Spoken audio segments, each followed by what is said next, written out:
Senator Elizabeth Warren wants to run for president in a couple of years, so she wants to get out from under the Pocahontas label, but she may find that harder than she thought. Don't believe us? Go to Pocahontas.com. Tell us what you find. But when she isn't stealing a Cherokee identity, Senator Warren is also stealing, believe it or not, recipes. 1984, Warren contributed recipes to the Indian-themed cookbook called, real name, Pow Wow Chow. By this point, you should not be totally surprised to hear that her contributions, cold omelets with crab meat and tomato dressing, were plagiarized. Literally. This story just keeps on giving. It's an endless Christmas. Howie Carr, a Boston radio show host, our old friend, he joins us. Could this really be true? Not only did she steal the identity of a Native American, but she stole the recipes from the French?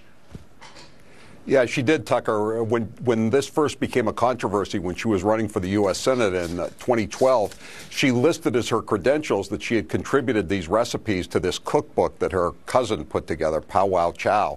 So I thought, that's interesting. I think I'll order a copy of the cookbook and see what's in it. And I got the cookbook from Amazon. You can still get it for $28, by the way. And I found this thing called, the one that really caught my eye was cold crab omelet, because it didn't really sound like something that would be available, the ingredients on the Trail of Tears. So I just went to Google and I punched in cold crab omelet in a first couple of words of the recipe, and what popped out but a 1979 recipe from the New York Times by the famous French chef and food columnist Pierre Franet, who was the chef at Le Pavilion, which was this fabulously expensive midtown French restaurant in Manhattan. And it turns out, she claimed that this was like a family recipe that had been handed down through the generations of her Cherokee family. And Pierre Franet said that it was one of the favorites of the Duke and Duchess of Windsor, you know, the former King of England, and Cole Porter, the songwriter.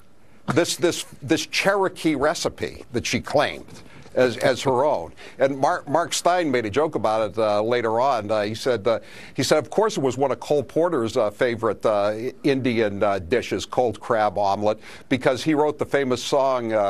It's something about Sue. I can't even remember that. Oh, it is. I've got Sue under my skin. That's. I mean, that's the layers of phoniness are so thick that it's hard to believe this is real. Has she ever been asked about this? Yeah, well, no, the only time we ever got a comment from her was I sent out one of my guys and I just handed her, my guy handed her a book, and she didn't even look at the book, and she autographed it. And she realized then it was Pow Wow Chow. But what she'd done, Tucker, is she'd taken the cap off the pen like this. And so we got back to the studio, and I said, yep, you know, this pen could have the DNA on it. You know, we're going to check. You should send it to Ancestry.com. We're out of time. I did. Did you really? And what happened? Yeah. Unfortunately, there wasn't enough DNA to test her out. We got to do it again. We're out of time. Howie Carr, thank you. You're the best. Back tomorrow at 8. Thanks for joining us.